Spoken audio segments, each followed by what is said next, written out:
Hello. Well, I thought I'd sneak a video in here and do a September review because so much has happened. So there's so many things, terrible things that I could share, so I should share them. So as I've mentioned in a few other videos, I'm moving to Idaho and my life is all packed up, or getting packed up. But I cannot resist the tarot urge and I need to stop. So I bought a few decks. But if you watch my August roundup, I talked about how I'd be torturing myself with 3 decks that I would probably be finding a new home for. Fairy Wicca, the Necronomicon Tarot, and the Dragon Tarot. So we're going to start with those. Fairy Wicca, I read through the book, did a few readings, looked at the philosophy. No, it was not for me. Definitely, that's it. I knew it right then. I even giving it a chance, it just wasn't. So I took it to the Boulder Tarot meetup, and there was someone who wanted it instantly. Like, was not willing to leave without it. So I found a home really quickly for that, which is good. Necronomicon Tarot actually gives really good readings. Actually, they were really, really good, but I could still tell it wasn't for me. I was surprised. I read through the book, copied some information out of it so I'd have it, and the readings it did were actually fairly amazing. So I knew that this should go to somebody who does readings. And I have a friend who's a big gamer. And I walked in, he's like, I forgot to give you this and you're leaving the state. And he gave me a set of dice. And they're really cool for my Kickstarter and everything. And I was like, I know who this deck needs to go to. So I brought it to him and gave it to him. And then the dragon I'm keeping, and I'm going to come back to that because there's more. But if you saw my anti-haul video, most of those decks are gone. I still am trying to find a new home for the Tarot of the Elves. Also, reach over, put that one a little bit farther away. For the Adrian Tarot and the AORA Gemstone Oracle. So those are still available if you're looking. I haven't had any bites for those on Tarot Swap or Tarot Marketplace or any of those. I don't really want to put things on eBay. And I'm always willing to take swap or cash, PayPal them, no, whatever. But I've been putting them up for people. So I guess I'll go into this. So the Dragon Tarot, go to this first. I talked about maybe trimming it. Still not exactly sure how I'm going to do it. Just because there's quite a bit of damage to a lot of the cards, but I can't bring myself to get rid of it.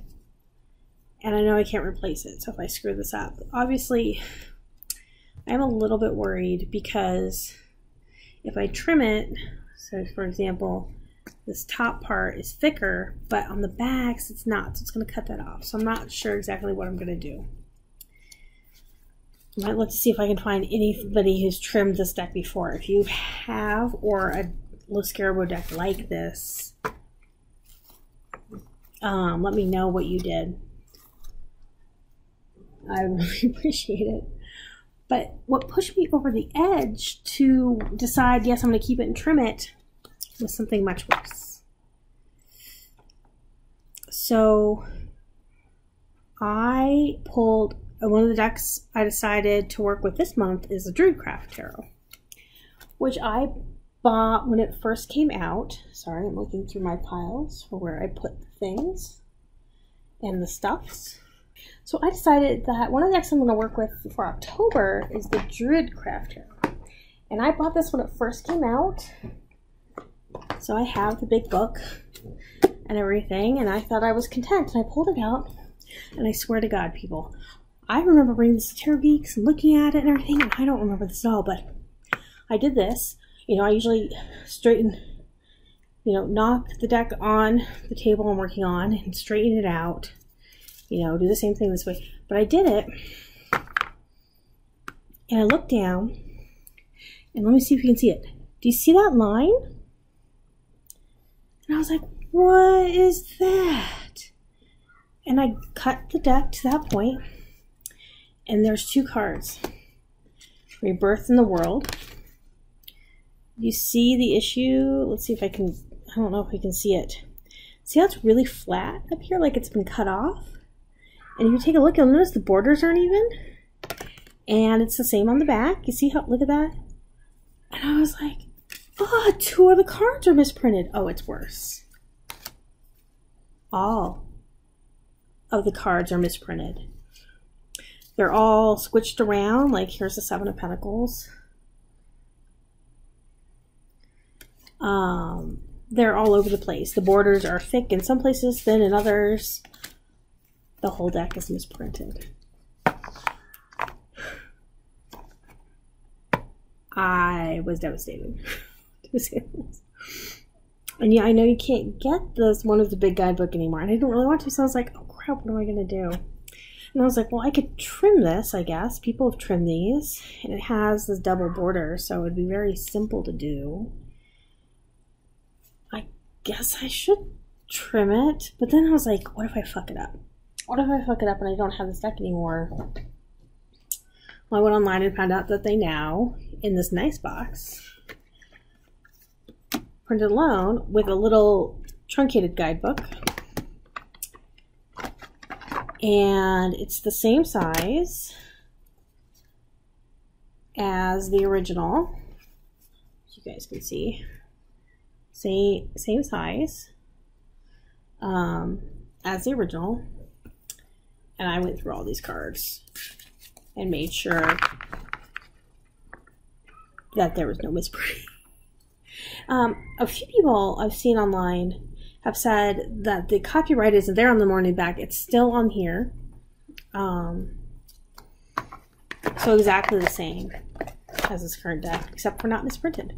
So now I have a backup copy. And I'm going to trim the original. Which I'm not terribly happy about, but I don't know what else to do. Like, the deck is completely, and you know, it's not like I want to throw it away, so I'm going to try trimming it. How far I go with it, I do not know. And I thought, if I'm going to do that, I might as well do the dragon deck.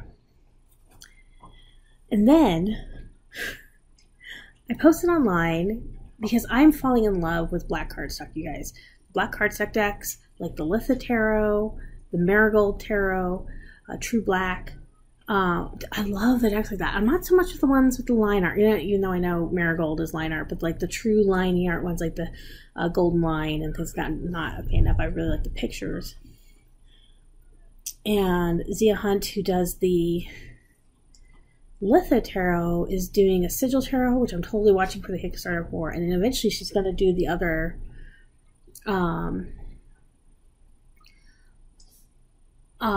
four solstice, or the other 3 solstice and equinox tarots to go together. So I'm really excited. But I was like, oh, are there any other ones? Well, they told me about the Marigold Tarot, which I did get this month. This is the Marigold Tarot. And you can get a gold edged edition is available, but I went for the full black. And it just has this beautiful, I'm totally, if you've watched any of my stuff, you'll know I'm really into the death art. And this is a Persian based, but it's very similar, and also based in some of the same mythology, the same core mythology, as the Santa Muerta. So, but then I purchased, but someone's like, oh, the Bonefire, you want the Bonefire Tarot, because it's also on black cardstock. So I got the Bonefire. And I was disappointed for 2 reasons. And I'll show you here. One, oh, let me get it out of this box. These split boxes, I tell you. So one, not black cardstock. And maybe I could add, so I don't know what I'm going to do. I don't know if I'm going to edge it, except for I noticed something about these cards, and it's driving me nuts. Which is, let's see if you can see it on there. See the Fool at the bottom? You'll notice the Fool is already on the card. and all the cards are like that. I mean, the number is already on there. Like, it says the Hangman, and then the 12 is up there on the tree right there.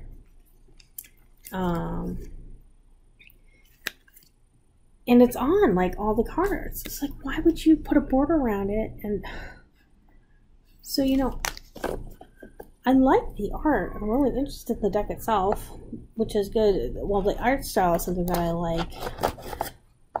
I don't know about the content yet. I haven't made decisions, but I think I might trim this one. I don't need it on there twice, and it's part of the card. They made it part of the art. Why would you do that? Oh my god, publishers. Why? And maybe I think this was originally an indie deck. And maybe it didn't come that way.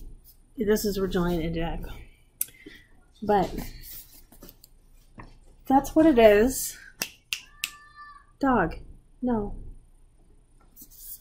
So I got that deck, and so now I have 3 decks. I gotta figure out. I already have a corner punch because I have it for other projects. So, and I have a paper cutter. So I have the tools. I guess I should use them. So after I went through all of that damage and decided to actually work with decks, I ended up working with the Santa Muerta, which I love it. I put my mini walkthrough up where I checked the deck, and this was great. This was in the... Well, I know that there is definitely a camp that thinks this is appropriation, somebody non-Mexican, not steeped in the Catholic faith of Mexico, did this deck. As someone who has studied the art style and the artists responsible, everyone from Diego Rivera, and everyone who, and I'm sorry, I put the names up on my thing and I'm blanking at the moment, but there was a huge European influence in this too. And I also think that there was an interesting balance. I mean, so if you want to look at the Calaveros, and I just pronounced that wrong, I know I did, the skull art, as far as art history goes, you're going to find a deeper European influence than you would suspect. Though there are some who rallied against it even then, and spoke. I believe Frida did speak out against it, though her husband was one of the artists who did use it. So, yeah, so I think there's even a deeper controversy there that goes back since the skull artists throughout the early and mid-1900s. Hi. Ger's making an appearance, everybody. Ger wants you to know that he was also part of my September, as always. Hi, Pooch. But with reading with this deck, this was great. This shocked a lot of people I read for. It's only a very shocking deck. It can be very violent at times, but I think there's an interesting commentary within this with popular culture versus this layered, both the art style and the cult of Santa Muerta. So, I don't know. I like it. And yeah, this is a deck that I'm definitely going to be using over and over. So that's the decks I used. Oh, also, so for my daily pulls, I usually do an Oracle deck. So this time I did soul cards. I'm not done. There's 60 cards in each deck, so it's going to take me a little while to get through them still. Probably a good half of the month. But these are the original 1 and 2 soul cards. I don't know that I'd ever use these for reading. I mean, I actually really like them, and dude, oh my god, really? Okay. Ger's just in the picture today.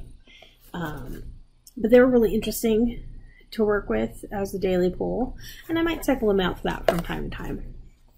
But I've had them for years and years, and I was like, it's probably time to use these. What else did I do? So way more decks. Oh, the other deck I'm finally working with, I finally decided to bite the bullet, 22 weeks with the Spirit Keeper's Tarot. So for True Intuition, I've been trying to find an affordable first edition. I don't think that's going to happen. a lot of people seem to be getting rid of them, but they're up there. Even if they start at a decent price, they're shooting up about $500, $600, and the buy it now price on some of them that are showing up are $500, $600. And I just can't justify that, even though I really want it. So I'm sad.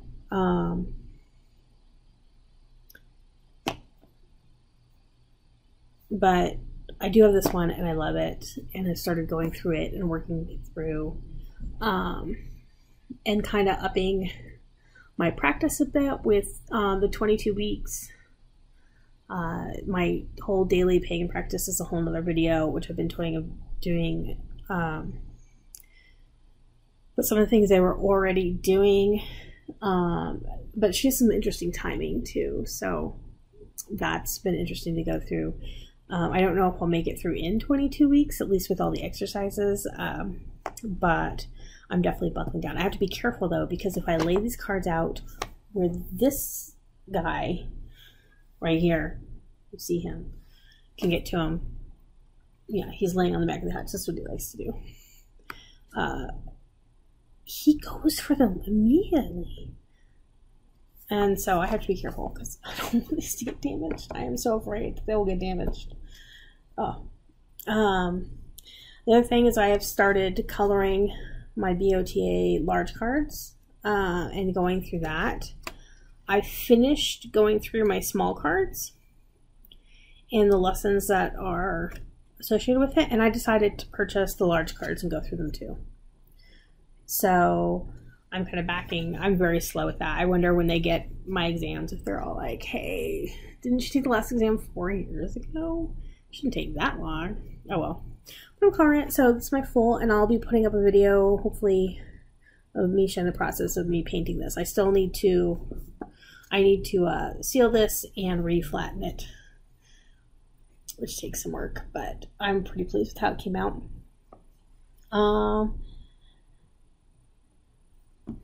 Books that I've been reading. I have so much stuff here, guys. I'm sorry. So Tarot for Tomorrow by Emily Peach. Emily Peach's tarot workbook was one of the first books I ever got. I know now that while it was illustrated with the Rider-Waite, it was actually about the Thoth deck and a lot of other things that now I can easily associate. But at the time, she was very much one of those, here's all the stuff you need to know about tarot, memorize it, goodbye. And one day you will learn this truth. And that was a big thing with tarot for a long time in tarot books. This one is a little bit better, but in some ways no different. She just gives even a higher level overview, dealing with the angelic courts, more Kabbalah, the cube of space, which is very interesting. And I just went to a talk done by John Michael Allen, who's taking over Tarot Geeks here in Denver, about it, and it was really interesting. But a lot more archetype, a lot more Kabbalah, and angels and things like that. So this was really interesting, and I was really happy to read this and got some really interesting information out of it.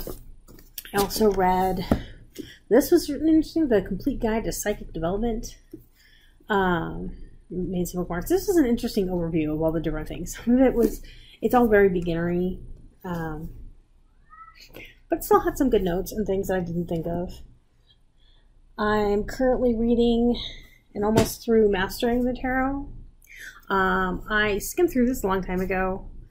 I really like Juliet Sharman-Burke. While I'm not a big fan of the Mythic Tarot, I do love the Shaman Castile deck and have several copies of that, though I want the one with the purple backs. I can't seem to get the one with the purple backs. Just get the bright pink ones. But I have that book, her beginner's guide with that book, as well as her tarot workbook and coloring book. And this is a bit more of an overview, and she picks quite a few decks to go to, including the Arthurian Tarot, which is near and dear to my heart, and spends a lot more time with the archetypes and mythology behind tarot. And this has been really interesting. I'm also getting ready. I get to lead the discussion in Tarot Geeks for my last time for Hode. And so I'm brushing up on some things, and so I'm going through a lot of books where I'm either reading parts of them if I haven't read them all the way through, or rereading the parts. And one of them is Understanding Aleister Crowley's Thoth Tarot by Lon Milo Duquette. And in that same vein, and some of this is dealing with numerology, since Hode is associated with the letter 8. The New Age Tarot by James Wanless. Pictorial Tea Tarot by Mercedes Waite. The Watkins Tarot Handbook by Naomi Ozniak. Mystical Tarot by Rosemary Ellen Gooley. The Tarot by Joseph Maxwell. The Tarot by Pappas. Kind of an old copy. The Idiot's Guide to Tarot. Spiritual Tarot. And this one is by Signe Eccles, Robert Mueller, and Sandra Thompson. All PhDs, I think. And then the Tarot by Mouni Sadhu. So I'm going through those to prepare for that, as well as some internet resources. And that, like I said, some of these I've already read. Some of them I have not. I haven't actually read all Pappas. I've read parts. The parts that I've needed at the time. But I'm probably going to go ahead and just read through these after that talk anyway. And just do that because I have them. I've gotten a lot of books at Black and Read, which is a used bookstore here. They get some interesting treasures. I'm also doing, I'm going to lead a talk at the Boulder Tarot Group for First Operation, using it as a very simple spread to get started. You can do without a question. I've been using the First Operation for a while, and I went ahead and purchased Benabel One's course on it because I wanted to get through, or on the opening of the key. Because I never made it through the whole opening of the key.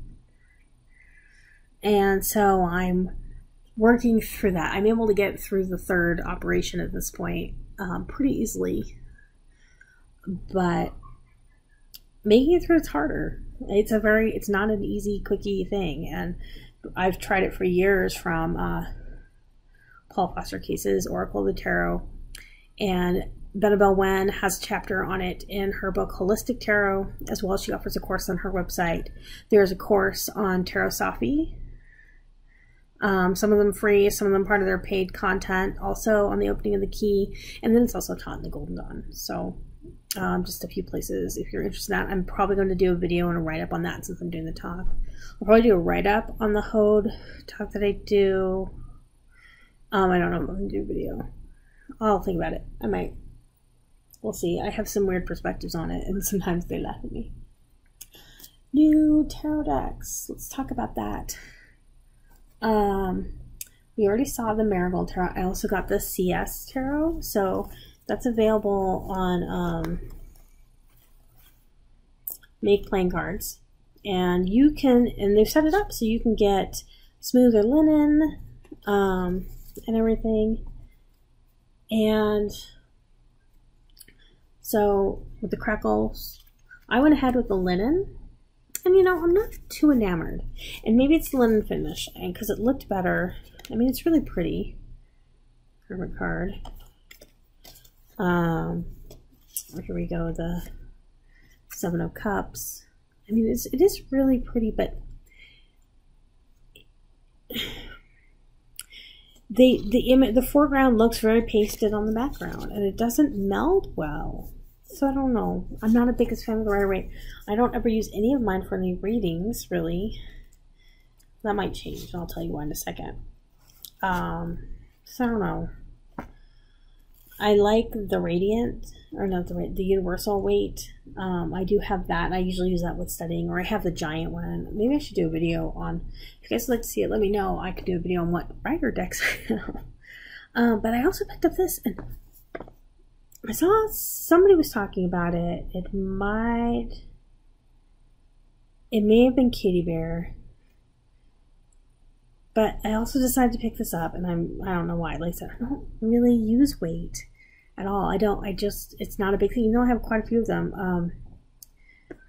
but the Radiant Wise Tarot, and this might change my mind. Oh my gosh, you guys. This like changes the scale for me.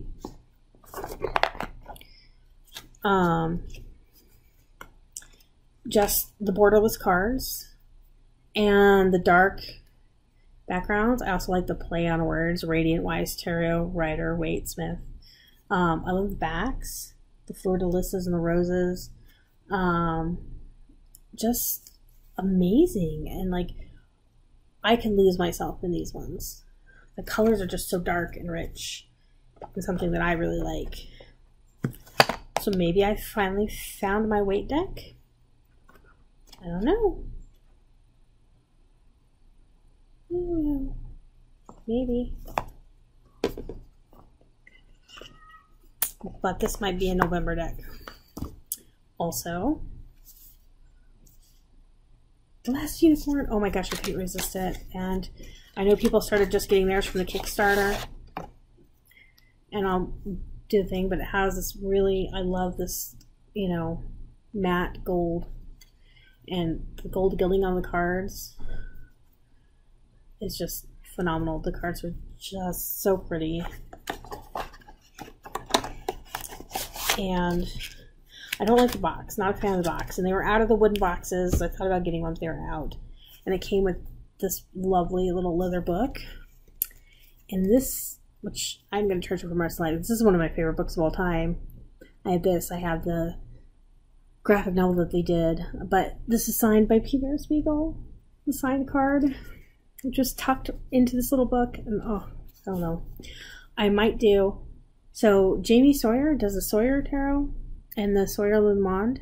She also makes boxes on her page, and she made me a wonderful box. It was really awesome, and contacted me and said, I don't think you got the measurements right. Can you double check and show me some pictures? And I totally did, and she made this awesome puzzle box that fits my Mibramig Tarot. I have the original one that's huge, and the box is disintegrated. And I wanted to keep it protected and nice. And so I might have her do a box for me there. She's still offering them on our Etsy page. I have to go look. I also picked up the Mibramig Magical Tarot. I love the magical forest, guys. I love this. And it comes with a happy squirrel. I'm thinking about doing a video on decks that come with extra cards and talking about that. But, you guys. What else? Is that all the things? Oh, I also went ahead and got the Secret Tarot, which I at once love. But he's like, everybody's ordering because somebody did a video and a post about you, dude. And it's just amazing. The art is just amazing. And I haven't quite figured it out because he basically numbered them and lettered cards. And there's no book, so it's also in a different language, which is fine. But the majors are pretty easy, but the minors, I don't know. I mean, look at these are brutal. But there's one thing about this I absolutely hate. And I hate to say it, I hate these backs.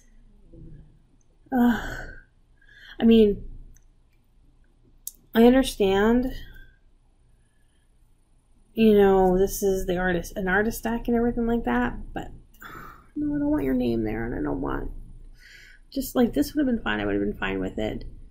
And I would have found just the heart, but I don't want the hearts on my backs. And I'm just whining. This deck is absolutely beautiful. I don't regret it, even if I don't like that particular part. And he has another deck of just 22 cards called the Lost Tarot in the same style, and I might eventually get that too. I think that's it. Right. That's everything. It doesn't feel like it's everything, but it is everything. So this month, the Druid Tarot, the Druidcraft Tarot. And I don't have them easily accessible right here, but also I'm going to work with the Druid Animal Oracle and the Druid Plant Oracle, also done by the same authors,